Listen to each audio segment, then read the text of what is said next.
23 июня 1941 года Али армия Вахава.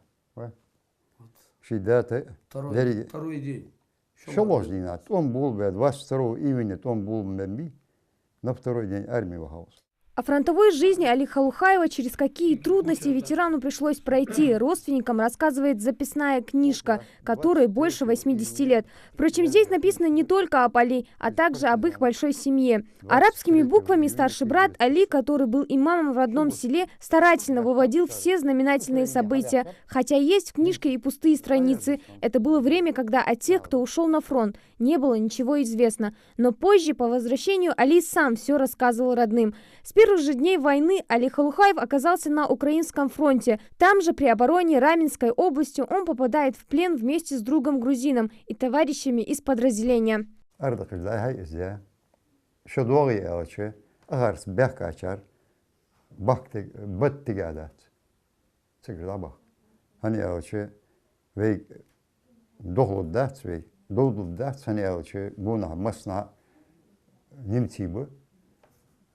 Дейдечи дойдет, давай. Иш димдес мегбе андиха эйлвахч. Салтиби, чубахкар. Ерши совок булач, ани гуржи ерие. Аривен арлахтык болчу.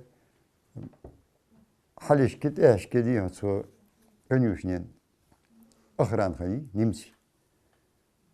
Ер арбанч ора ши хану бейсе. Хижаб жвашки это غاليسك أن زيجا كثر صق شالي سوشينين كيرتاخ همتيها وخشيني царгорди он гертиса бедбер. После побега 3 месяца солдат вместе с товарищем скитался по лесам, а в светлое время суток прятались в домах жителей, которые снабжали их едой. Они-то и помогли солдатам примкнуть к советским партизанам. Служба Али в партизанском отряде продолжалась до 1944 года. Тогда же он узнал о высылке ингушей в Казахстан. Его вызвали в штаб и поставили перед выбором: хочешь воевать — меняй имя. Так Али стал Алексеем. Беспрепятственно. Хан цавах безум, хамбалри, цавах безум буса элчи, враг народа млавый. Я буду до конца защищать родину. Полностью документ, полностью уничтожить идею. Что Адахашхана, Тадеха, полностью Хадеха, Халухаев Алексей. Единственное имя переименовать Тятсон. В 1946 году Али отправился в Казахстан, где нашел свою семью и родных. Там же сыграл свадьбу. А уже в 1957-м вернулся на родину. У ветерана было 10 детей, а внуков и правнуков теперь и не сосчитать. И для всех Али Ибрагимович – гордость и пример для подражания. 9 мая в строю бессмертного полка в Малгобеке. Фотографию деда понесет его внук Салангирей. К этой акции семья относится очень серьезно. Для меня это большая честь, большое гордость для меня. Огромное спасибо моему дедушке. Хочется поблагодарить его за то, что ему не была безразлична судьба нашей Родины.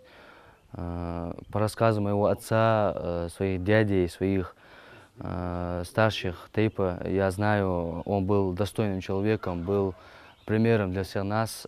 А уже в Магасе высоко поднять штендер с портретом ветерана готовится второй внук Магомед. Молодой человек признается, нести портрет легендарного дедушки для него большая честь. Дяда, что тяк еще с портрет халата еще из мохакача с портрет беду еще хандял. В этой семье хорошо знают, по рассказам старших, что такое война, и поэтому для них нет своих и чужих. Для них каждый из воевавших – герой. И 9 мая они вновь пройдут парадным строем, бесстрашные и бессмертные солдаты огненных 40-х.